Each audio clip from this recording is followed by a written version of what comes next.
7 news में आपका स्वागत है। लेकर रहेंगे अपना हक से गूंज उठा नोएडा। बताते चले कि आज बरसों से चल रहे नोएडा किसान का आंदोलन आज से फिर शुरू हो गया। इस बार नोएडा किसान हर बार की भांति और अधिक संख्या में धरना में भाग लिए, जिसमें अपनी मांगों को मजबूती से प्राधिकरण के समक्ष रखा। प्राधिकरण के OSD श्री संतोष उपाध्याय ने किसान की मांगों को पढ़ा और सभी को बताया प्राधिकरण किस किस मांगों पर क्या बोल रही है। चैनल को सब्सक्राइब करना ना भूलें। अपने हक को जताया है वो 6 बिंदु हैं जो आपने हमें ज्ञापन के रूप में पहले भी दिया था। उनमें मैं एक एक करके पढ़ता हूं, उसके बाद मैं बताता हूं कि उसमें प्राधिकरण स्तर पे क्या कार्रवाई हो रही है या क्या कार्रवाई आगे हो सकती है। कि जो सबसे पहली मांग है कि आबादी का निस्तारण हमारा किया जाए। आबादी के निस्तारण में आपके द्वारा बहुत बिंदुवार और विस्तृत रूप से हमको बताया गया है कि कौन कौन सी ऐसी उसमें कमियां हैं जो आपके हिसाब से उसको दुरुस्त होने चाहिए। उनमें जैसे आपने बताया है कि एक ही परिवार के सभी सदस्य बालिग, नाबालिग, पुरुष व स्त्री को आबादी निस्तारण में समान अधिकार दिया जाए, समान क्षेत्रफल दिया जाए। पहले केवल जो आबादी निस्तारण की हमारी नियमावली है उसमें केवल बालिग पुरुष की बाध्यता है, यानी बालिग पुरुष को ही अभी 450 की लिमिट में हम लोग रखते हैं। जो हमारा नियम है प्रति बालिग सदस्य 450 प्रति बालिग सदस्य मीटर, 450 मीटर हम देते हैं, उसमें केवल पुरुष गिने जाते हैं। आपने मांग रखी कि उसमें महिलाओं को भी समान अधिकार दिया जाए, महिलाओं को भी इसमें गिना जाए।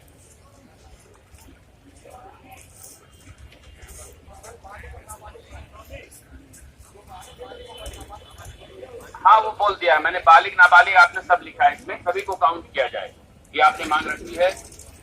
उसमें दूसरी उसी में आपने मांग रखी है कि गांव के चारों तरफ बनाए गए जो पेरिफेरल रोड हैं उसके अंदर स्वतः मान लिया जाए कि आपकी आबादी है, पेरिफेरल के बाहर अथॉरिटी है, पेरिफेरल के अंदर आपकी आबादी है। आपका ये कहना है कि पेरिफेरल इसी उद्देश्य से बनाए गए थे और जिन गाँव में पेरिफेरल रोड नहीं निर्मित है उन्हें आज की यथास्थिति के अनुसार सर्वे और आबादी का निर्धारण कर पेरिफेरल रोड बना दिया जाए, जिससे आबादी का विवाद हमेशा के लिए समाप्त हो जाए। इसी में आपने ये भी लिखा कि जो आबादी का प्लाट भौतिक रूप से किसी और के द्वारा खरीद लिया गया है या सहमति के आधार पर दे दिया गया है उसको आज की यथास्थिति के अनुसार आबादी मानकर उसका निर्धारण कर दिया जाए, जिससे छोटे छोटे काश्तकार का भी आबादी का निस्तारण हो जाए। इसी में एक आपने और बात लिखी है कि भारतीय किसान परिषद एक परिवार के सभी महिला, वयस्क, पुरुष और अवयस्क, अभी जो हमारी 450 प्रति बालिग सदस्य की लिमिट है, 450 प्रति बालिग सदस्य 450 मीटर, उसको आपने लिखा है कि 1500 वर्ग मीटर एक ही नाम पर आबादी छोड़ने की मांग करता है। उस लिमिट को आपने बढ़ाने की बात की है। ये भी आपने लिखा है कि आपकी नोएडा की आबादी नियमावली के अनुसार लगभग 98% किसानों का विनियमितीकरण से समाधान हो जाएगा, अतः केवल 5% आबादी के प्रकरणों को नजीर मानकर संपूर्ण समाधान न देना विसंगत है। अतः उपरोक्त सभी बिंदुओं को ध्यान में रखकर आबादी के संपूर्ण निस्तारण को किया जाए।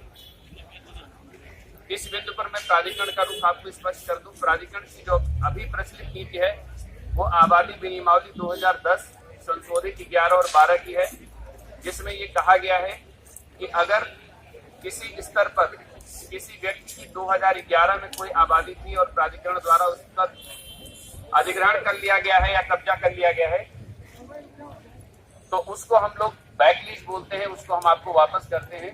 उसकी जो लिमिट है वो 450 प्रति मीटर है, प्रति बालिग सदस्य है। इस संबंध में प्राधिकरण द्वारा पूर्व में कई बैठक करके इसके अध्ययन के लिए 4 गांवों को पायलट आधार पर 4 गांवों को चुना जाएगा। गांव का निर्धारण आप चाहें तो स्वयं कर सकते हैं। 4 गांव को चुन के उनका सर्वे कर लिया जाएगा, वो सर्वे 1 महीने के अंदर होगा। उसके आधार पर ये पता चल जाएगा कि 2011 से और 2020 में कितना अंतर आ चुका है।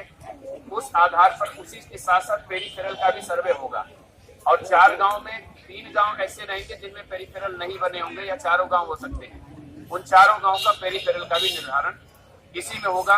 उस सर्वे के आधार पर पता भी चल जाएगा कि किस रास्ते पे जा रहे हैं और कहाँ कौन सी समस्या आती है। जैसे ही 4 गांव का पेरिफेरल का निर्माण हो जाएगा, सभी गांव के पेरिफेरल की बनाने की प्रक्रिया कर दी जाएगी। ये सभी को 5% एडिशनल जो देना है सभी को दिया जाए। उसमें आप में से कुछ लोगों को मालूम होगा कि एक गुजरात का जजमेंट आया था जिसमें यह कह दिया गया था कि ऐसे लोग जो केवल कोर्ट में गए थे सिर्फ उनको एडिशनल 5% दिया जाएगा, बाकी लोगों को नहीं दिया जाएगा। तो इसको मैं शॉर्ट में सिर्फ बता दूं कि ऐसे प्रकरण कई सारे हैं जो कई भाई मांग करते हैं कि मैं कोर्ट नहीं गया, मुझे भी मिलना चाहिए।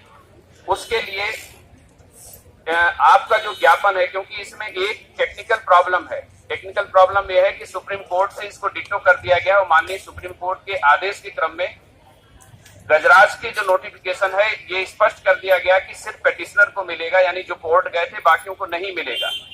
लेकिन आपका ये जो ज्ञापन है इसको हम लोग शासन स्तर पर प्रेषित करेंगे कि इस संबंध में शासन स्तर पर अगर उच्च स्तर पर कोई निर्णय ले लिया जाए तो उसमें आपको जो है लाभ मिल सकता है। बाकी ये बिंदु जो है, चूंकि सुप्रीम कोर्ट माननीय उच्चतम न्यायालय के आदेश से आच्छादित है, तो प्राधिकरण स्तर पर आपकी ये जो है आपके ज्ञापन को हम लोग सक्षम स्तर पर ले जाएंगे और आप में से जो भाई अगर उसको चैलेंज करना चाहते हैं तो कोर्ट में कर सकते हैं। लेकिन हमारे लेवल पर जो प्रयास हो सकता है, जिस लेवल पर आपके इस मांग को भेजना है उसको हम यथोचित सही जगह पे उसको भेजेंगे और उसमें मजबूती से आपका पक्ष भी रख देंगे।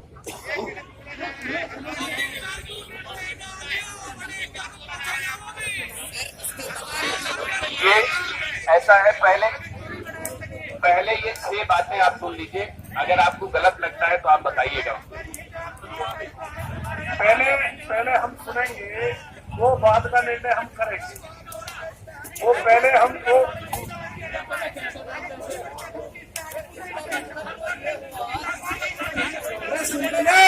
हम सुनेंगे, हमें कोई बात मानना है या नहीं मानना है, पहले हम सिर्फ सुनेंगे। अभी कोई भी निर्णय नहीं हुआ है।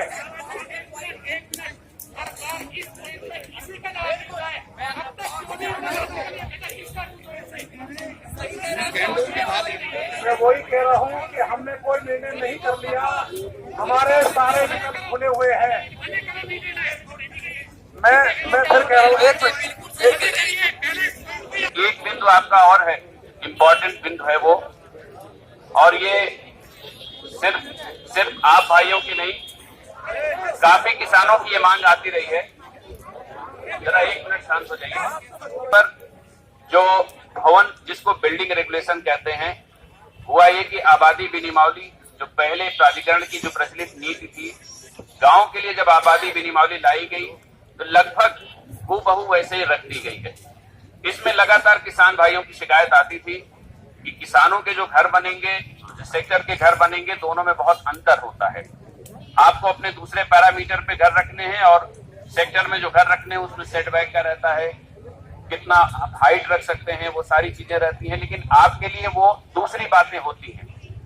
इस पे मैं बताऊं, इस पे कई बार बात हुई है, हम लोग इस पे वास्तव में गंभीर हैं, इस पे समझ रहे हैं। इस पे ये निर्णय हुआ है कि एसीओ 2 एसीओ की अध्यक्षता में एक कमेटी गठित की जा रही है जिसमें प्लानिंग के लोग भी रहेंगे और उसमें विधि के भी लोग रहेंगे।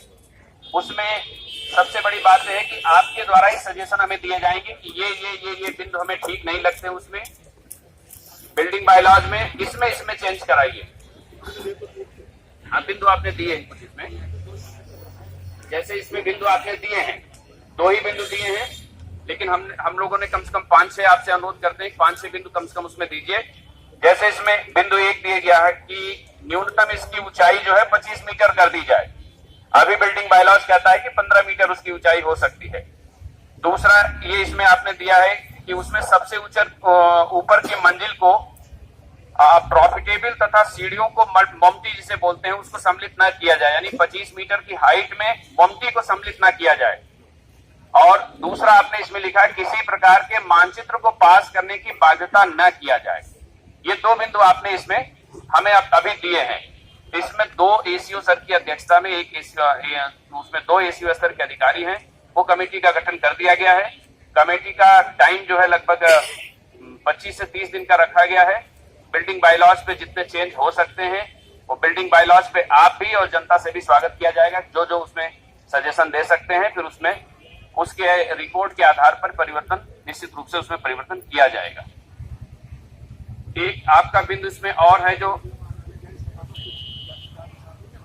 नहीं, इसमें बिल्डिंग रेगुलेशन में मैं स्पष्ट बता दूं कि इसमें चेंज होने की पूरी गुंजाइश है, क्योंकि हम लोगों ने भी बिल्डिंग बायलॉज को कायदे से पढ़ा, जब उसके सारे लाइंस को पढ़ा है तो हम लोगों को भी लगा कि इसमें कुछ चीजें चेंज होनी चाहिए। इस बात पर जो ये वाला बिंदु है, इस पे हम लोग लगभग मान के चलिए कि जो सहमति आपकी है वैसी सहमति हम लोगों की थी। इसमें जरूर चेंज होना चाहिए, हम लोग पहले दिन से इसको हम लोग समझ के चल रहे हैं।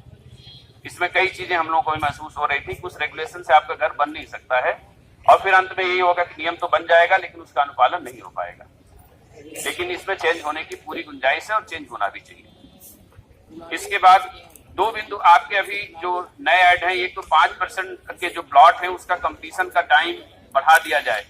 जैसे अभी जो नियम हमारा कहता है कि 28 जुलाई 2020 तक, नहीं 2020 तक जिनके 5 साल पूरे हो गए हैं उनको 1 साल और मिल जाएगा।